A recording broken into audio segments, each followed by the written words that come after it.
Hi fans of Cooking with Chrissy.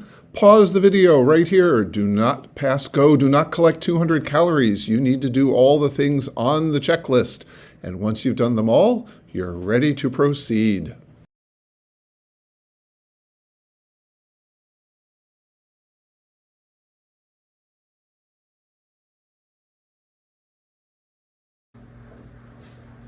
Hello.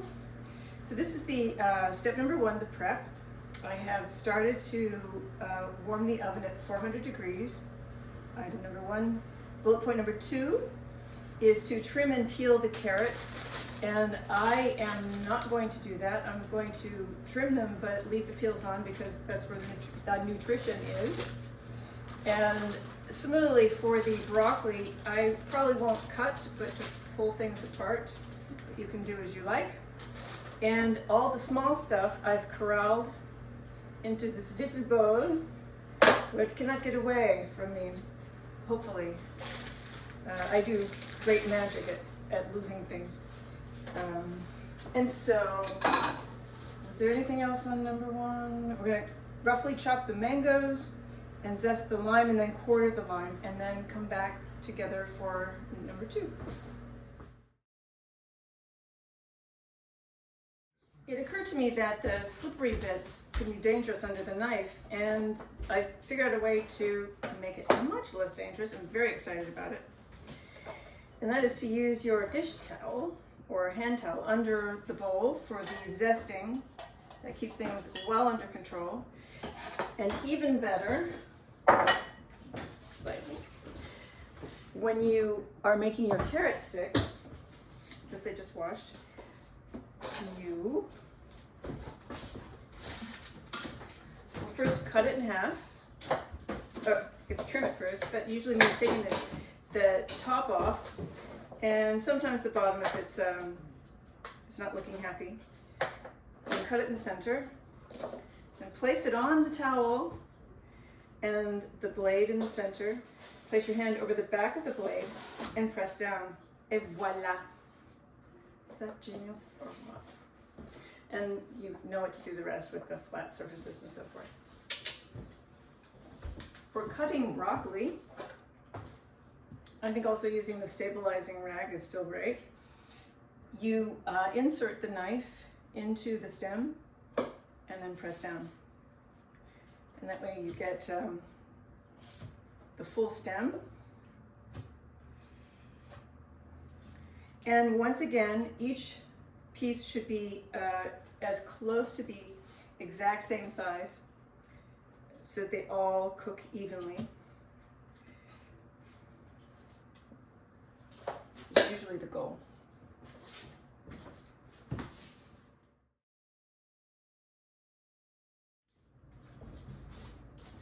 Number 2, we're going to do a little differently. First of all, the jerk spice seasoning, I have carefully poured half of the packet into a ramekin. Probably put a little bit more to make sure that I'm not making mistakes on the fly in the pan that I can't reverse. So that's a little safety item. And then we're going to, instead of putting the spice on the carrot on the pan, we're going to do it in the bowl. Excuse me. And so carrots are in. I use grapeseed oil. I already put a little bit in, so I'm not going to add too much more. Then it's half the jerk spice.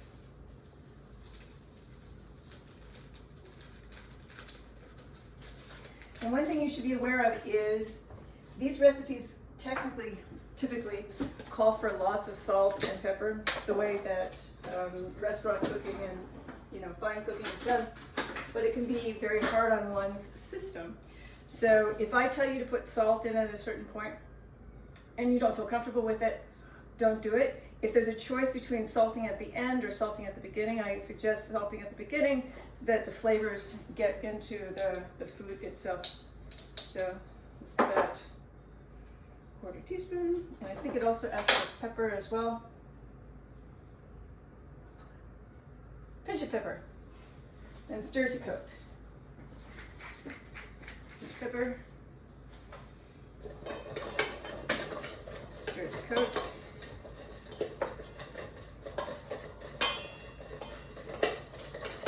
And in a moment, I'm going to lay those out on the tray. But my tray is not aluminum.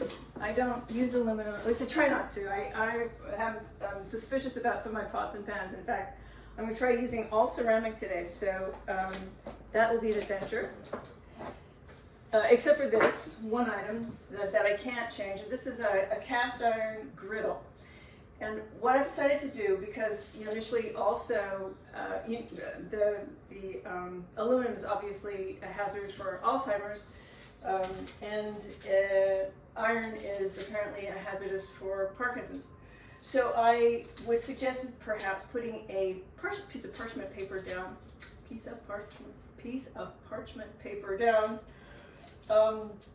and it will probably make it so that the items won't brown as much as you might have enjoyed, but it's health. It's a little sacrifice that we have to make. Another possibility, I suppose, is to try to brown them in a pan before you put them in the oven. You could do that, just sear them. I'm not going to do that. And the second half of number 2, we have 3 bullet points. Place the broccoli on an empty side of the baking sheet. Drizzle 1 to... Yeah, so we do the same thing with the broccoli. And then I will come back to you for part 3. And perhaps just show you how it is in my tray before I put it in the oven for bullet point 3.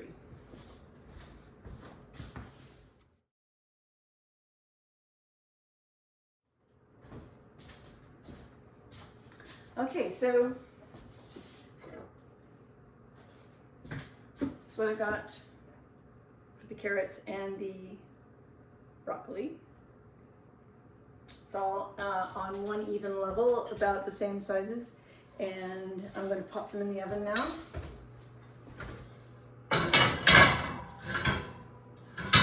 And set the timer. Probably, our ovens tend to run a little hot, so I'm going to set it for 15 and check on it.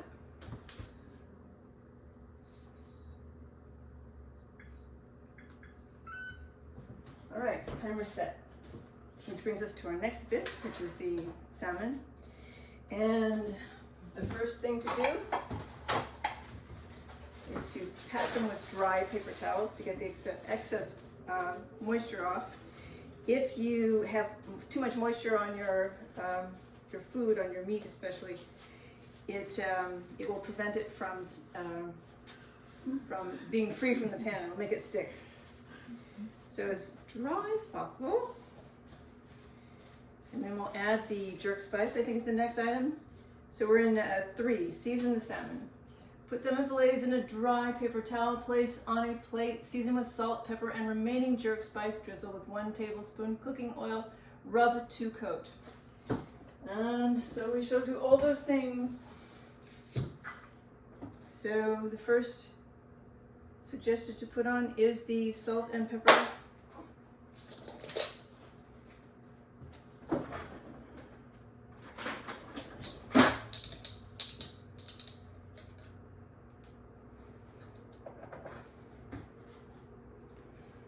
Pinch.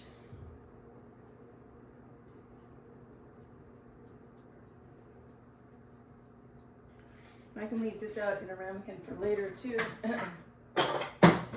Easy access. And that will keep the rest of my salt dry. Might want to add a little more salt actually. Did it say to put in pepper? Pepper. Yes, salt, pepper, and remaining spice. Pepper is here.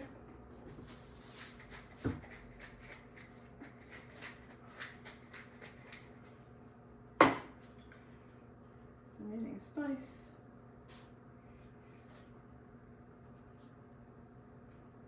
And we probably should have had some oil on this at some point so it sticks. This reverse order thing is intriguing. That's better.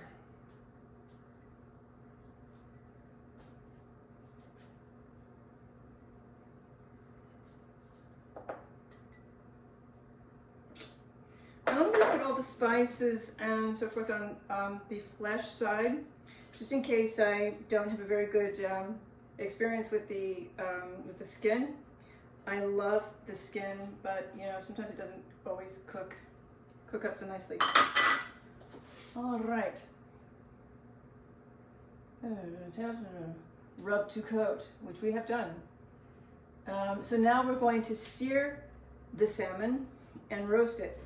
And this is where we may part in terms of how we go about cooking it. Like I said, I'm going to try to do this all in ceramic because that's what Dr. Mitchley recommends. And my other pans are anodized aluminum, which my husband says means that it has a kind of a coat on it, and they're like 20 years old. So I prefer to try to cook as much as possible in these. In your box, there's this packet. Oh, it comes out reading the wrong way. That's funny. That has a coupon for, was it 20% off, I think, on a ceramic brand. A friend of mine bought it. She loves it. That's as far as I know. It's ceramic, so that's, you know, that's good. How good the quality is, I don't know, but it seemed like a very good price compared to the Le Creuset. There may be other brands too, I don't know, but something worth investigating. Okay, so I'm gonna shut this down and then get us ready for the searing of the salmon.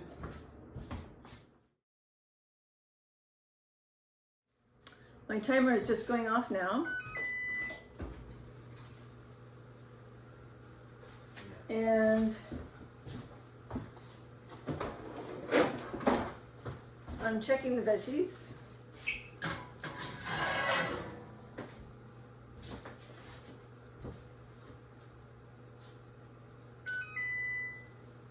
That's where tongs would come in handy. The broccoli is very close. It's starting to get a little overly browned, I think, around the edges. So I might pull that out soon and let the carrots go for a little bit longer. And you see the bigger carrots are not quite as cooked as the smaller carrots. So we're going to give this another 5 minutes. Except maybe I think I'm going to take the broccoli off first. And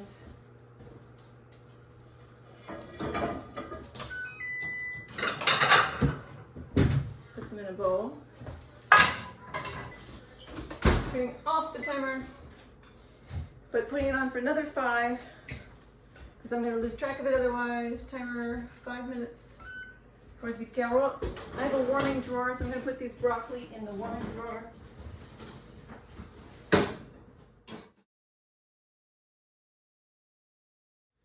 Okay, so I've got my ceramic pan on the stove. I have some oil in there. I'm going to add a little bit of, I think I told you I've been using grapeseed oil, a tiny bit of olive oil in there, and some coconut oil,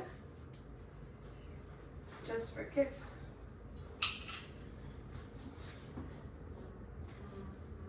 I'm going to use a spatula to smush it around a bit. Then I believe the salmon goes straight in over medium-high heat. Add salmon, skin sides up to hot pan. Sear 2 to 3 minutes or until salmon easily releases from the pan.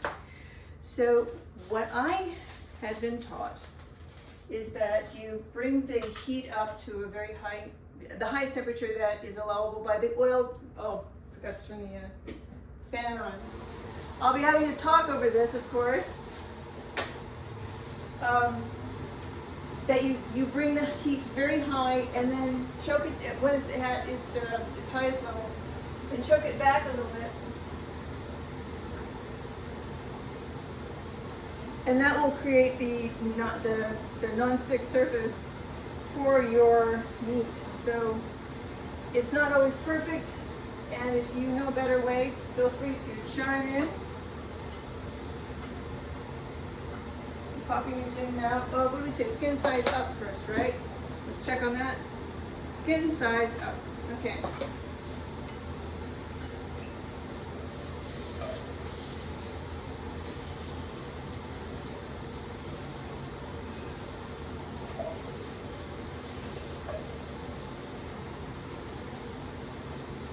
And when we sear them, they should be a little brown.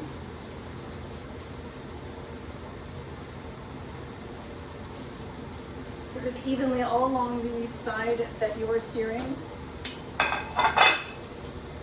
And this is to keep the juices locked in when you go to roast it, so they don't just leave the fish. There's something else that we need to talk about before I hang up. Yes, in fact, I haven't chopped the mango yet, so I'm going to go do that right anew. So here's a tricky piece. I've got 3 things going at one time. I have to pay attention or else something's going to burn or go amiss. So I've just finished cutting the mango. I just heard the timer go off and I've got the fish going. I have to make a choice. I'm going to go for the timer first. See how that's doing.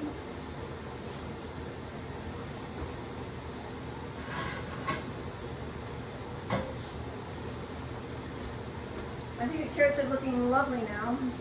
Oh, closer. See, they're a bit brown and they look a bit like fries, except they are orange. I'm turning the timer off. And I'm just going to set this down on the stove for now. It will still keep warm in the pan for a while. And I'll check to see how the fish are doing. It just released. How about that? Oh. So everything turned out perfectly so far. And yes, I am surprised. I'll show you the beautiful side. Side 1.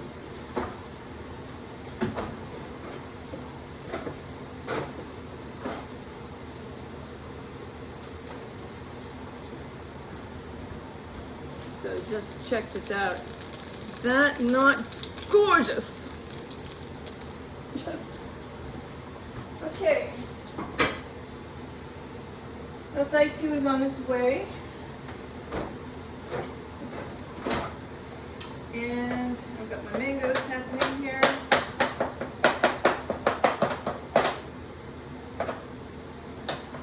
I'm going to find another bowl for the mangoes.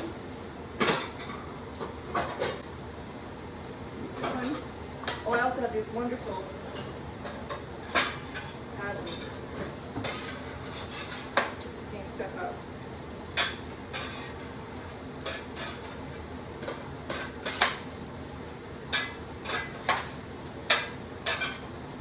And the wine. Okay. Oh, perfect. So the next bullet item is to add the mangoes and drip the honey citrus glaze. Moving up the corner.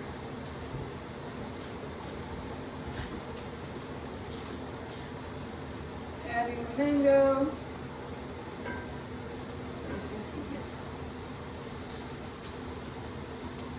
And the honey glaze.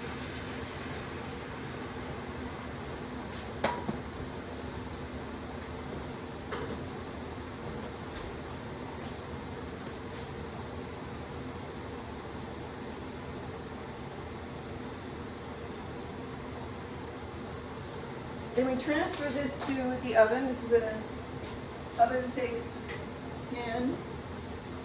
And I'm going to open the oven first.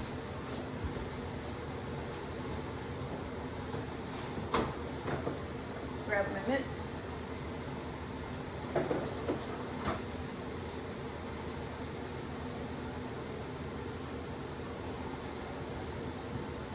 Pop this in the oven. It already smells delicious. Okay, and that goes in for 5 to 7 minutes.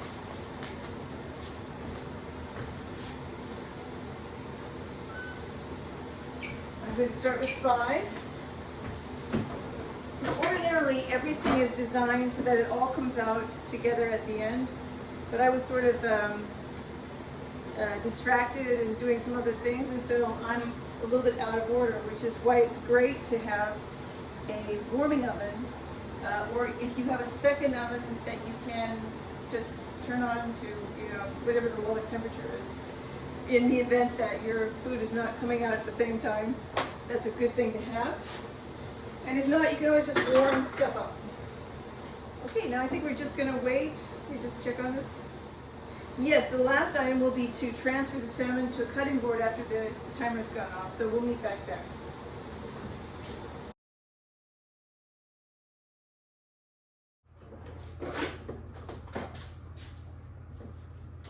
This is a good time to have a trivet. Ah, turn the timer off. Doo-doo-doo.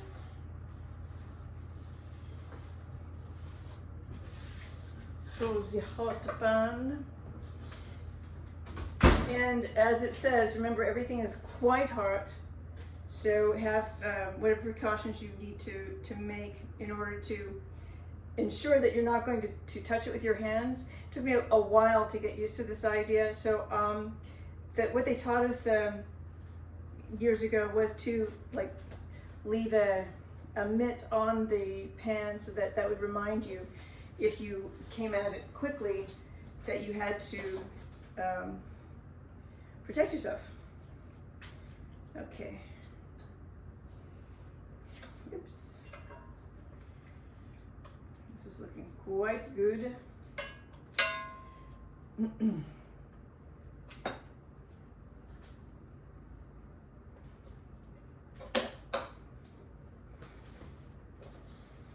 I'm putting it onto a burner, turning the fan back on, which it should have been on the whole time. I was just reading about gas stoves and how they are not good for our health. So it's incredibly important to keep the air ventilating out. Look at these. Oh, I just had a sneak bite. It was very good. Super yummy. When it soaked up all the mango as well as the jerk. Really lovely. Okay. Finished glaze. It's on the stovetop. We're going to squeeze the juice of 1 lime and half the lime zest. Season with salt and pepper. So unless you're the sort of Parkinson's person who needs more salt, you might want to choke back on the salt, or maybe you just don't like as much salt. So it's a good time to taste. All right, and so I'm just going to put a little more pepper in, I think. And it's cooked for only 2 to 3 minutes, or until glaze cooks down, I think is what it's about to say. Yeah, slightly thickened. And we must stir frequently.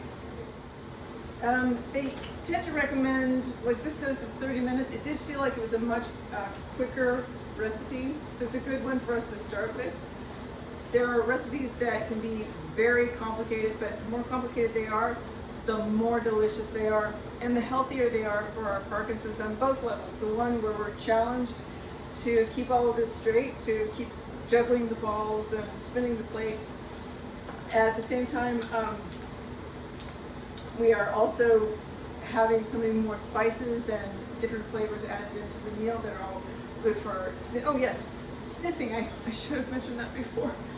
To really take in the smells of the food and the ingredients as you're, maybe not the fish, as you're preparing and cooking, to really make that a moment where you can develop your olfactory senses, and also to whet your appetite, to get your system going. I'm pretty close. So I'll just come back to you at the finish, and I'll show you what it looks like when it's plated.